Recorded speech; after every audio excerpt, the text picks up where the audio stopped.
Hello, I'm John Peters, and today we're going to review another book with Graham Sclater, a UK author and music publisher, and also a scriptwriter. Hello, Graham. Hi, JP. I've got a great book. One of a Kind by Tony Moore, isn't it?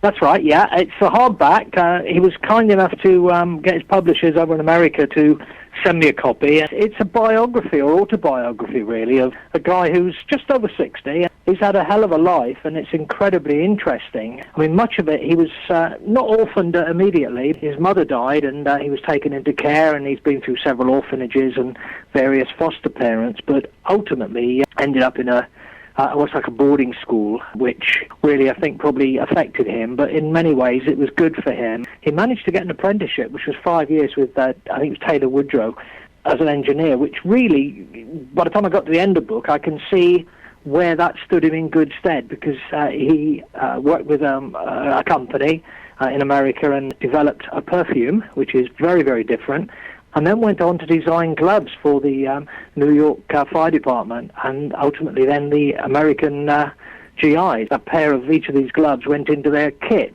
Along the way, he had quite a harrowing time of life, although, having talked to him, you know, he sort of relished it, to be honest. I think, you know, sometimes rise out of adversity and get through it. But it's incredibly interesting what he's done. He owned a wine bar in London. He was a musician, went to live in France, backwards and forwards all over the world. And if he got air miles for all the journeys that he went on over the years, I think he should have enough to go around the world or go to the moon with Richard Branson, I would have thought. Yes, indeed, yes. Well, he was born in Northampton, wasn't he? That's right, yeah. He now lives in Greenwood, Indiana, obviously over in America. Yes, he bits and pieces I've read. Now, this is the first autobiography that we've done, isn't it? Yes, it is. Yes, I mean we did sort of short ones. We did I'll be guy from Chaz and Dave. We did Chad Hodges, but that was about gardening and goodness knows what. But no, this is the first autobiography. Certainly, it is. Yeah. Yes, that's right. And because in the book he retraces his remarkable journey that brought him where he is now. Yes, that's right. Yes, quite a few colourful chapters, I think. Well, there are, and it's very interesting, and I'm amazed he got through it, but he was so eaten up in a nice way with wanting to succeed.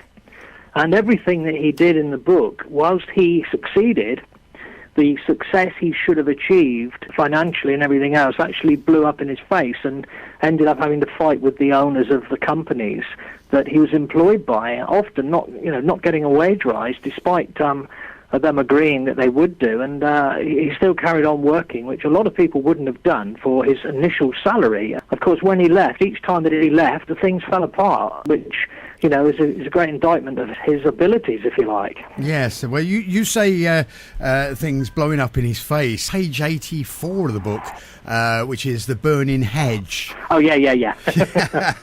Talk about blowing up in your face. Yeah, he caused a bit of destruction there, didn't he? Well, he did, and I mean, it's one of those things. I mean, I did it myself, put some petrol on a bush in the garden many years ago and lit it and lost a bit of eyebrows and things, you know, and the next door neighbour's roses went up. So I think a lot of young people have done that. It's a quick way out, and this great experiment with fuel, I mean, especially petrol. No, he has, and some of the chapters are literally 1 page long. He's put little anecdotes and things in, which I think really made the book, to be honest, because he's not shy of hiding his life, because he's obviously very, very pleased, and I'm incredibly pleased for him. Things he's done, I mean, he's problems with one of his lads who was into drugs and things like that, like a lot of children, I suppose, but young people, but he got through it, and incredibly determined person. Yes, what I've read, you can see that he is a determined person, and he's getting over everything. It's like a hurdle to him, isn't it? Every step. Yeah, and he gets over them. I mean, I'm amazed at his dexterity, because he's able to carry on, and he does carry on. But I think he sees things that, and certainly saw things in the companies that he worked for, that others didn't see.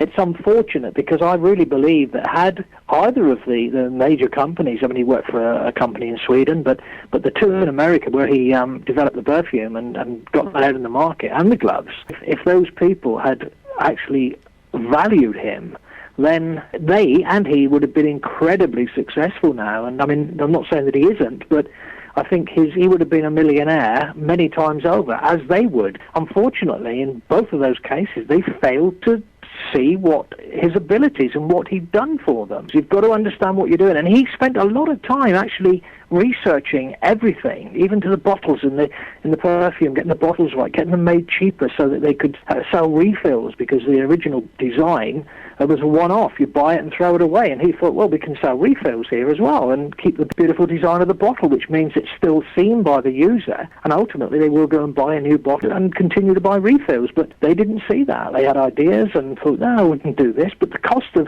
making the bottle itself was so expensive that, it had to be changed. Well, reading about Tony, actually, about the author himself, he had a 5-year engineering apprenticeship. That's right. Yeah, back in the early days. And now he's an entrepreneur and owns a number of successful businesses in the US and London. Yeah, well, he opened a wine bar. One of his first forays into business was a wine bar that he set up with his first wife, which again was very successful. But he is certainly an entrepreneur, yeah, and a capital E, really. He's switched on, knows what he's doing, and the book's nice. It's from his heart. Could have had a different title, really. One of a kind he certainly is. And one little phrase I must read you. The question to ask ourselves is this: if you could change anything in your life, what would you change? 1,500 retirees were asked that question, and most answered, very honestly, I wish I'd taken more risks. And then he then says how sad that would be to realise that when it's too late to do anything about it.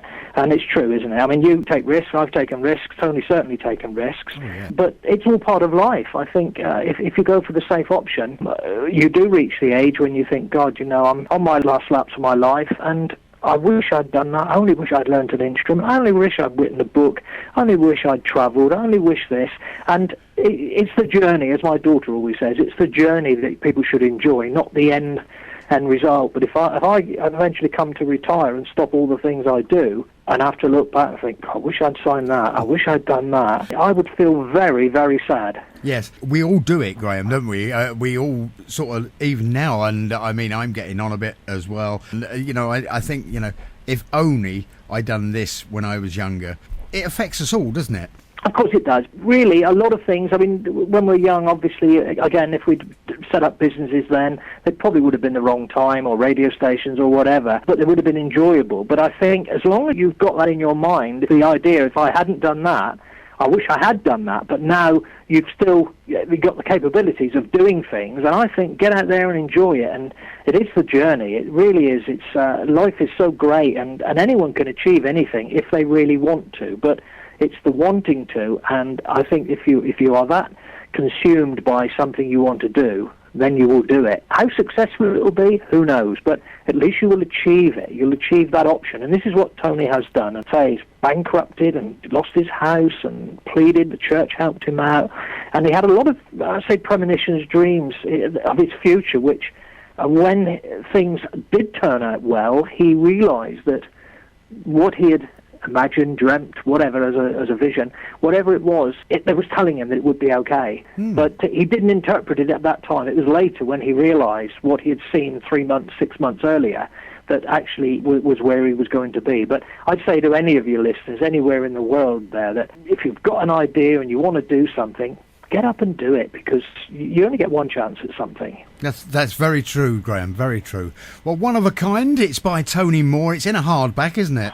It is. It's also in paperback and it's ebooks, and you're going to ask me the price. Now, I had a quick look on Amazon, and it's £14 paperback, it's £23 as a hardback, and the Kindle is £2.60. It's from Ex Libri, which I believe is an American publisher, but is available over here, but it's well worth a read. You've got to be in the right frame of mind. I don't think everyone will enjoy the book, and I'm not saying that in any derogatory way to Tony, but a lot of people say, of course he's going to make it. We knew he was going to make it. He's that sort of guy. I wouldn't have done it. But that isn't the reason to read it. It's to read someone's journey, which has been tremendous. It's nicely written, nicely presented, and having spoken to him, he's a really nice guy. And I said, are you writing anything else? And as he went to put the phone down, he said, yes. And he put the phone down, so he's obviously got something up his sleeve. Great character, great book, Tony Moore, and that's Moore, and it's one of a kind.